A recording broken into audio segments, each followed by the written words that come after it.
तो हेलो दोस्तों, welcome back to my new blog. आज के ब्लॉग में आप सभी का फिर से एक बार स्वागत है। और आज का जो ब्लॉग होने वाला है वो आप सभी के सवालों का जवाब दे रही हूँ मैं।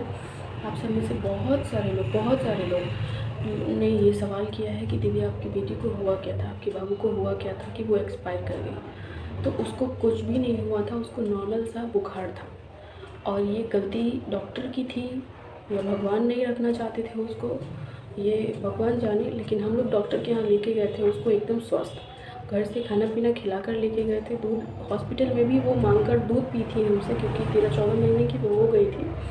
तो वो थोड़ा थोड़ा बोलती थी, दूध मांगी तो हम उसको दूध भी पिलाए थे। इधर से दाल पिला के खिलाते हँसाते लेके हॉस्पिटल गए। मुझे उम्मीद नहीं था कि जो हुआ उस दिन मेरे साथ वो होने वाला था हमारे साथ। ज़रा भी हमको भनक भी नहीं था। और मैं ये जवाब आप लोगों को बहुत हिम्मत करके देने आई हूँ। मैं हमेशा कोशिश करती हूँ कि उस टॉपिक से बाहर निकल के दूसरे चीज़ों पे वीडियो बनाऊँ, अलग अलग चीज़ का कंटेंट करूँ। लेकिन उस वीडियो पे इतना सारा कमेंट आया है ना आप सभी का कि दीदी बाबू को हुआ क्या था, बाबू को हुआ क्या था। तो उसको दांत आ रहा था, तो नॉर्मल सा बुखार था उसको। तो हम हॉस्पिटल लेके गए उसको, क्योंकि बुखार से बड़े बड़े आदमियों का शरीर टूट जाता है। तो वो मेरी बेटी बुखार से एकदम परेशान हो गई थी, सिर नहीं उठा रही थी। तो हम सोचे कि थोड़ा बुखार है तो डॉक्टर को दिखा लाते हैं, क्योंकि दांत में यहाँ पे सब खुला हुआ था दोनों तरफ। मसूड़े चौवा वाला दांत निकल रहा था उसका, मसूड़े एकदम मोटे मोटे फूल गए थे। तो हम लोगों ने सोचा कि इसको डॉक्टर को दिखाना ही ठीक रहेगा। तो हमने सोचा कि चलिए डॉक्टर को दिखा लाते हैं बाबू को। तो वो शाम को आए बाहर से, तो हम बाबू को लेके शाम को ही डॉक्टर के यहाँ गए। तो डॉक्टर ने हमें कुछ दिन कुछ नहीं बताया। उस दिन डॉक्टर ने कहा कि बच्चा बहुत ठीक है, अच्छा है, ना उसको खांसी है ना उसको सर्दी है, बच्चा एकदम फाइन है, उसको दवा दीजिए और घर ले जाइए, ठीक हो जाएगी। तो हम घर आ गए और दवा दिए तो वो सो गई खा पी के आराम से। फिर कल सुबह उठी तो खेली। उसके बाद सोचे कि थोड़ा सा और दिखा लाते हैं सुबह में एक बार डॉक्टर को, क्योंकि बोला था कि कैसा है कैसा नहीं एक बार अपडेट दीजिएगा। तो हम लोग चले गए डॉक्टर के यहाँ दिखाने के लिए। उसके यहाँ लेके गए तो वहाँ हम दूध भी पिलाए। उसके बाद डॉक्टर एक इंजेक्शन लिखे, भाप लगाने के लिए बोले। और उसके बाद ऑक्सीजन चढ़ाने के लिए बाद में बोले। तो हम पहले बोले इंजेक्शन लेने के लिए, तो पहले भाप चढ़ा, उसको भाप लगा। ऑक्सीजन लगता है ना, भाप लगता है बच्चे को, वो हुआ। और उसके बाद इंजेक्शन दिया। तो जैसे ही इंजेक्शन दिया ना, इंजेक्शन का प्रभाव उस पर इतना पड़ा। और जो इंजेक्शन देने वाला था ना वो इतना बेवकूफ़ था, हमको तो उस पर सबसे ज़्यादा गुस्सा आता है। हमको लगता है कि वही मारा है मेरे बच्चे को। और जो इंजेक्शन देने वाला था उसने क्या किया, यहाँ पे बच्चे को निडल लगा दिया नस में। और इतना सारा दवाई, इतना सारा का मतलब समझते हैं, इतना सारा एंटीबायोटिक दवाई इंजेक्शन में भरा और उसके निडल में ऐसे लगाया, एक ही बार करके ऐसे सराख से छोड़ दिया। जितना दवाई था सबको एक बार में ही डाल दिया ऐसे करके, धीरे धीरे आराम से नहीं डाला। उसी का रिएक्शन शायद उसको हुआ और वो तुरंत उल्टी की, बहुत ज़्यादा उल्टी की, ढेर सारा उल्टी की।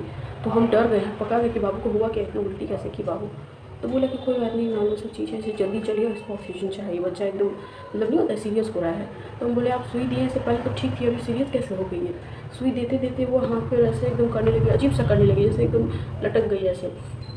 उसके बाद फिर जल्दी जल्दी उसको ले गया ऑक्सीजन रूम में। ऑक्सीजन के लिए पाइप कैसे लगाया ये बताते हैं। पाइप था, पाइप को ऐसे नाक में तुरंत ठूस दिया। उसके बाद क्या किया कि उसको जल्दी जल्दी ऑक्सीजन चढ़ाया और बोला कि ऑक्सीजन चढ़ाना पड़ेगा, ऑक्सीजन चढ़ाना पड़ेगा। उधर से एक कंपाउंडर आया, वो बोले कंपाउंडर साहब कि मेरे हस्बैंड को बोले कि आपका बच्चा बहुत ज़्यादा सीरियस लग रहा है। तो हम मनी मन डर गए, हम तो बहुत रो रहे थे। जैसे ही उसको उल्टी हुआ उसी समय से हम रोना शुरू कर दिया। हमको एकदम डर लगने लगा उसको देख के कि पता नहीं क्या हो गया, इसको ठीक होगी कि नहीं। मतलब कहते हैं बहुत हिम्मत करके जवाब देने आए हैं आप लोगों का। जब भी आप लोग में से कोई भी पूछते हैं ना कि बाबू को क्या हुआ था, तो पूरा सीन मेरे आंखों के सामने आ जाता है, घर से जाने से लेके उसको लेके लौटने तक। तो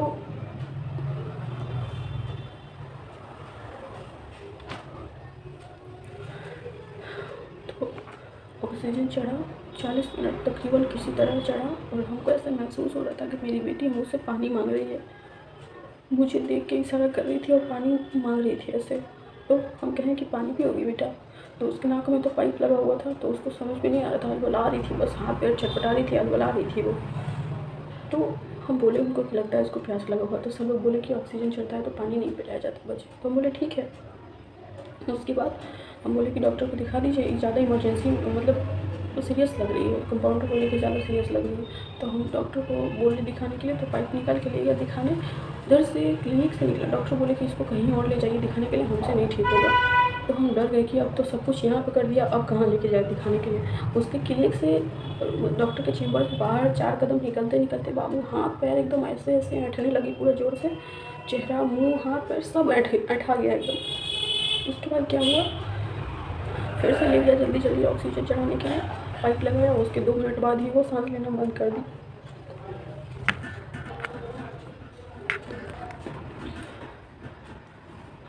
तो उसके बाद डॉक्टर बोले कि नहीं बच्चा नहीं बचा, तो मेरे बड़े भैया उसको लेके आ गए घर।